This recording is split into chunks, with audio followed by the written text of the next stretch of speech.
Hey there, are you having trouble connecting your Beats Flex wireless earphones to the device of your choice? Because maybe, you've turned it on, but it's not getting into pairing mode, which is supposed to. Well, don't worry. In this quick and easy tutorial, I'm going to show you how to manually put your Beats Flex into active Bluetooth pairing mode as many times as you want.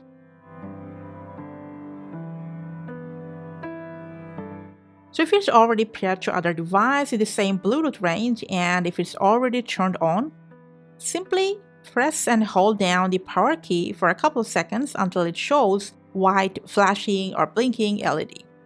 And if it's turned off, just hold down the same power key while it turns on first, and then it'll go into the Bluetooth pairing mode, showing the same flashing white LED. You can keep taking into pairing mode as many times you want, as many devices you like. But next time when you turn it off and on again, it'll automatically connect it to the last device it was paired to. That's all. Thanks for watching.